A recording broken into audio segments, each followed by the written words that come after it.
Hello everyone, कैसे आप सबका अपने चैनल में स्वागत है। आज मैं आपको एक लोक कथा सुनाने जा रहा हूँ जिसका टाइटल है सच्चा मन। एक बार एक बाल ग्वाला अपनी रोजाना की क्रिया दोहराते हुए अपनी गायों को जंगल में नदी के किनारे चराने ले जा रहा था। जंगल में वह नित्य प्रतिदिन संत के यौगिक क्रियाकलाप भी देखा करता था। तो संत की आंखें और नाक बंद कर कुछ यौगिक क्रियाएं करते थे। ग्वाला संत के क्रियाकलाप बड़े गौर से देखता था। एक दिन उससे रहा नहीं गया।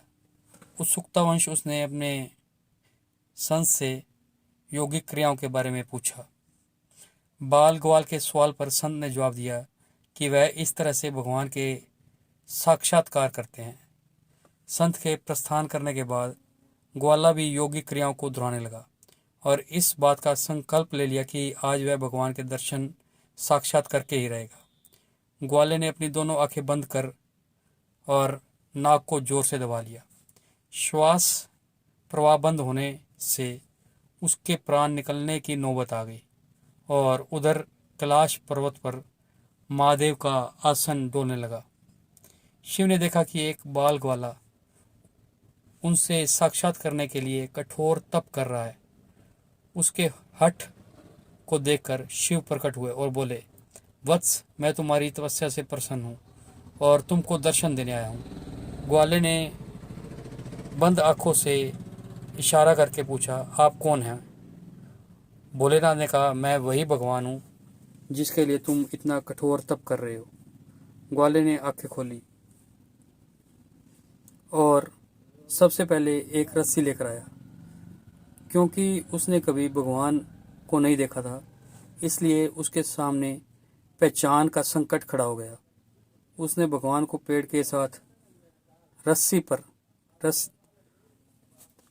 के साथ बांध दिया और साधु को बुलाने के लिए भाग कर गया। संत तुरंत उसकी बातों पर यकीन करते हुए दौड़े आए, लेकिन संत को कहीं पर भी भगवान नजर नहीं आए।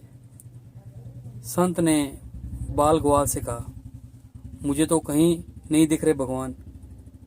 तब ग्वाले ने भगवान से पूछा, प्रभु, आप यदि सही में भगवान हो तो साधु महाराज को दिखाई क्यों नहीं दे रहे?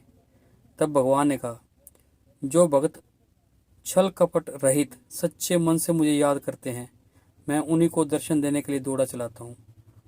तुमने निश्चल मन से मेरी आराधना की, अपने प्राण दांव पर लगाए और मेरे दर्शन का दृढ़ संकल्प लिया, इसलिए मुझे कैलाश से मृत्युलोक में तुमको दर्शन देने के लिए आना ही पड़ा। जबकि साधु के आचरण में इन सब बातों का भी अभाव है। वह रोजाना के क्रियाकलाप करते हैं, लेकिन उनके मन में अभी भटकाव है। इसलिए मैं तुमको तो दिखाई दे रहा हूँ, लेकिन इस संत को नहीं। तो आपको ये कहानी कैसी लगी? अगर पसंद आई है तो वीडियो को लाइक कीजिए, शेयर कीजिए और चैनल को सब्सक्राइब कीजिए। बेल वाला बटन ज़रूर दबा दें ताकि हम ऐसी कोई और कहानी डालें तो उसकी नोटिफिकेशन आपको मिल जाए। Thank you.